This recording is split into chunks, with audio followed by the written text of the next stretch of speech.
I wanna be different, I wanna be changed, till all of me is gone, and all that remains is a fire so bright the whole world can see that there's something different.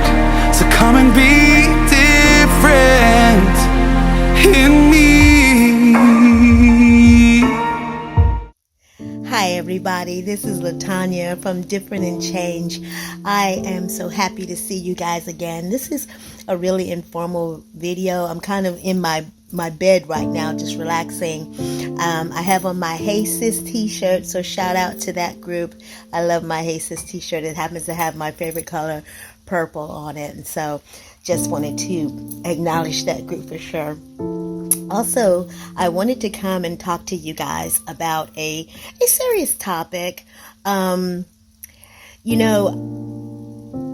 last time I videotaped, I came to you guys and I was talking to you, about various things, mental health and taking care of yourself, going into counseling if you need to, and those kinds of things. And I wanted to follow up that video with this one to kind of give some very close and personal kind of advice that I would give to you about a very serious topic, and that is reoccurrence. I have been in remission. My surgery was successful back in September 13th of last year when they removed the cancer, and I immediately started chemotherapy within a month later, and I also did radiation. So through surgery, radiation, and chemo, I am in remission. And so my last day of chemo was in February of 2020. And so as of that time, I was in remission, and then I went in and I got some tests done that showed that, I did not have cancer in my breast in either one. And so thank God, right? That's just really thank God for that. But what I wanted to talk about is fear and faith. So I walk by faith and not by sight. That is my stance. Okay, I am a Christian, and I walk by faith and not by sight, meaning that I walk in the belief of what I am hoping for and relying on God for without any evidentiary support necessarily. So I walk in faith that I will not have a reoccurrence of cancer. There's no evidence that it won't reoccur, but I walk in faith that it will never reoccur. And the strongest time frame for that is the first 5 years after your first onset of cancer. So I was diagnosed in 2019. So what is that? 2021, 22, 24. So by 2024, I will be somewhat out of the woods. And so what is that? That's what, 4.5 more years from now. And so I wanted to come and talk with you about the whole fear versus faith thing. So again, I'm in faith for sure. Now, does that mean that I don't have concerns, or that it doesn't wake me up at night about whether or not I'll have a reoccurrence? It does. It does. And it doesn't do it often, but it does do it. I do wake up wondering and thinking to myself, oh God, is this the day that I go get tested and they find out that, hey, Dr. Nixon, so sorry, but, we see another dark spot on your mammogram. And so I wanted to talk to you about that because I want you to understand that, as I mentioned before, cancer is a frightening word to hear. It's a frightening journey to live. And as much faith as I have, and I do have faith for sure, I live by faith. I'm a woman of great faith. Are there moments and times in life when I'm just like, God help me. I don't ever want to go through that again. Lord, please, God, don't let me go through that again. Are there tears in my eyes when I'm praying that prayer? Yes. Is there trembling in my voice when I'm praying that prayer? Absolutely. Because going through, I'm just getting comfortable, going through what I went through was exceptionally difficult. And it's no walk in the park for anybody. The treatments were aggressive, and so therefore, the side effects were very real. And it was just one of those situations that, pardon me for sweating, guys, it's hot. But it was just one of those situations that you just can't plan for it. You can't plan for how your body's going to react. You can't plan for how the entire situation is going to affect your family and friends, your work, nothing. You can't plan for that. You just can't. You just have to live it and deal with it. And the fear about whether or not I'll ever have to go through it again, I experience. And here's the thing. That's okay. It is okay for you to be human and be afraid sometimes. Now, it doesn't do you any good to dwell in that, because that's only going to lend itself to having physical consequences, because you're living in fear. Because fear and stress show up in your body. It shows up in your hair. Your hair can come out. It shows up, you can start gaining weight. You can start having extremely dark circles under your eyes. It will manifest itself in different ways. So staying in fear is not recommended. And so I would say to you that that's the difference between having a fearful moment and living in fear. Do not allow yourself to live in fear, because it doesn't help you. It does not help you. If anything, it makes it worse, because you're constantly in anticipation and anxiety about, what if this and that? What if this and that? Don't do it to yourself. I'm speaking from experience because I'm living it right now. Don't allow yourself to dwell in that fear. You have fearful moments. Yeah, we all do. I don't care who you are as a cancer survivor. You can't tell me that you don't have fearful moments, because cancer is very scary. Depending upon the stage in which they found your cancer, could be very, very scary. And so having fearful moments is understandable. Just don't allow yourself to stay there. And then, as I have told you before, surround yourself with positive people.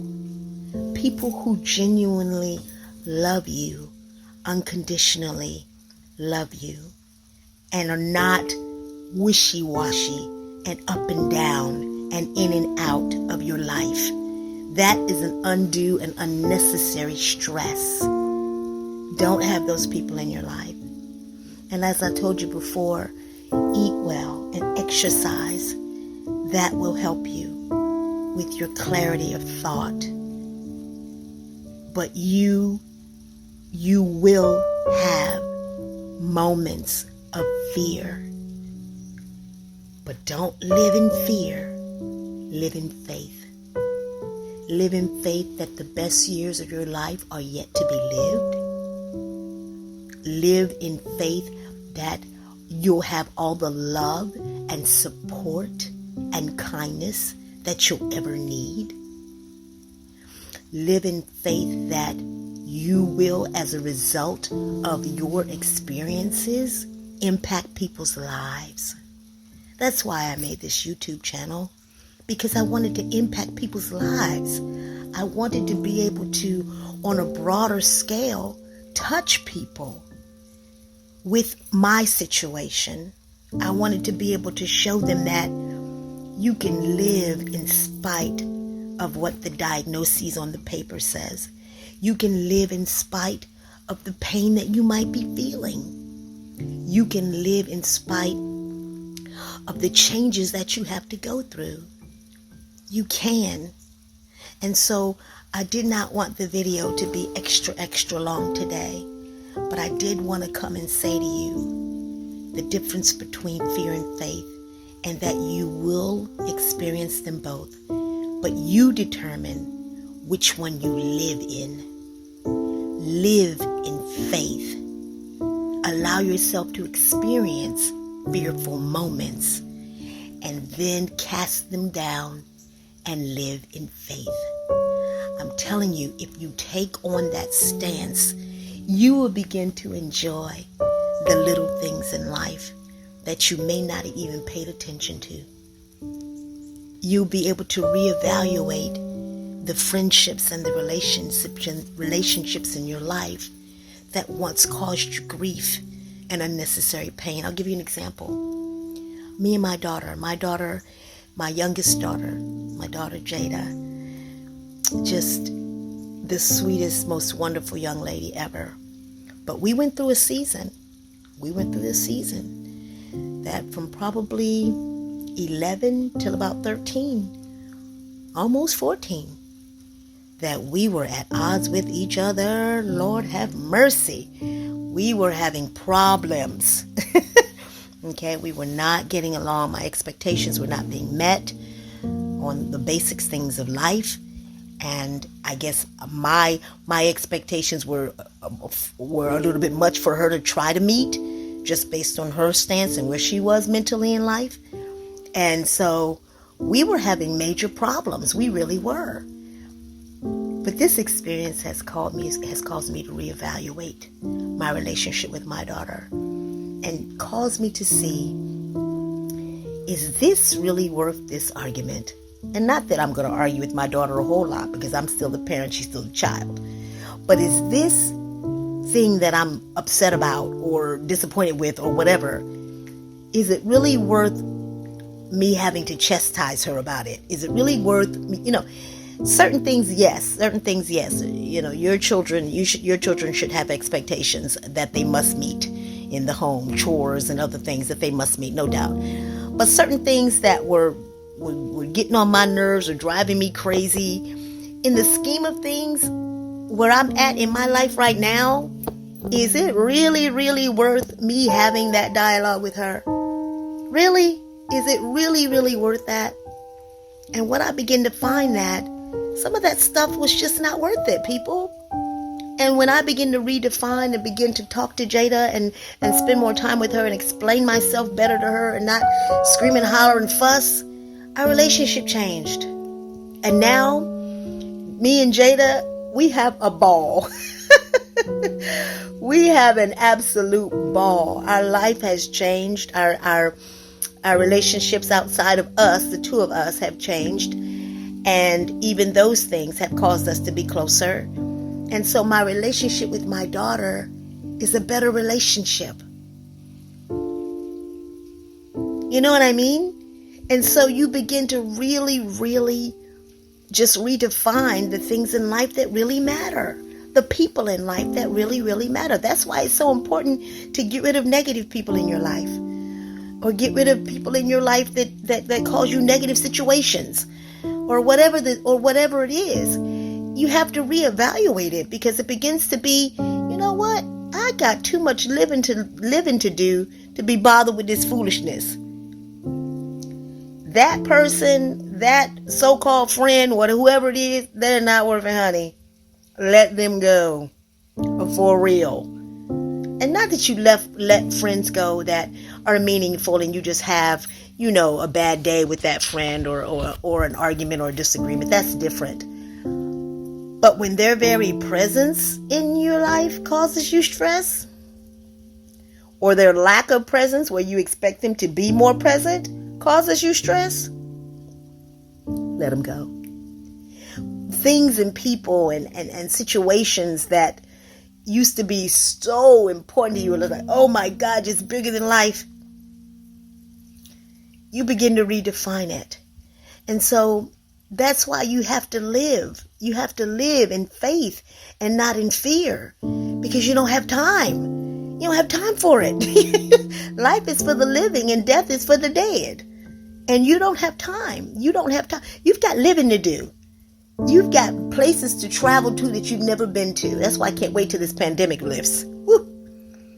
You've got places to go. You've got food to taste that you've never tasted before. You've got people to meet that you've never met before. You've got impact. You have an assignment in this life that you've got to fulfill before you close your eyes. And so you don't have time to be wasting time living in fear. So let me sum it up. Live in faith. Accept that you have fearful moments, but do not live a fearful life or live in fear. That's not helpful, ladies and gentlemen. That is not. And for cancer survivors like you and me, and for caretakers who take care of cancer survivors like you and me, you want to live and live your best life and enjoy life and just have a ball with whatever time God has for you on this earth. I believe that I'm going to live till I'm 100 like my grandma. She died at 102. And so that's my belief, and that is the way I'm going to live my life, because that means I got 50 more good years to go. You know what I mean? So that's what I'm saying. Live and have a good time with life. Enjoy life. Enjoy your family. Enjoy the friends that are really friends. Enjoy your workplace environment. Work is not perfect. And there are people at work that probably get on your nerves. But enjoy the interaction that you have with the people that don't get on your nerves. And the people who you do get on your nerves, leave them at the job and come home. Don't let that stuff carry you over. You know what I mean? Don't let that stuff carry you someplace. Okay? So, again, to sum it up, live in faith and not in fear. And know that I'm praying with you and for you. Accept the feelings of fear briefly, but don't let them take you over. All right? Believe that you're a survivor and that you will stay one. Okay? All right. Listen, thanks so much for joining in for sure. I have exciting news that I want to share as well. And that is that October is Breast Cancer Awareness Month. Yeah. And so what me and my team have decided to do is interview breast cancer survivors as well as other cancer survivors. Interview them on my YouTube channel and let them share with you their experiences, their joys, their down moments, their happy moments, their recovery suggestions and recommendations for things that they did to stay healthy, to get over it, to survive the treatments. You know, and so we're going to come, and so we'll have our first interview with a breast cancer survivor. We'll have that with her next week, and so every week we will highlight somebody different that we either talk about their breast cancer journey, or another form of cancer that they may have had to deal with in their lives. Okay, so I'm very excited to be able to share other people's story on this site as well. And so I look forward to bringing that to you really, really soon. Listen, do what I always say, and that is be different and remain changed. Take care until next time.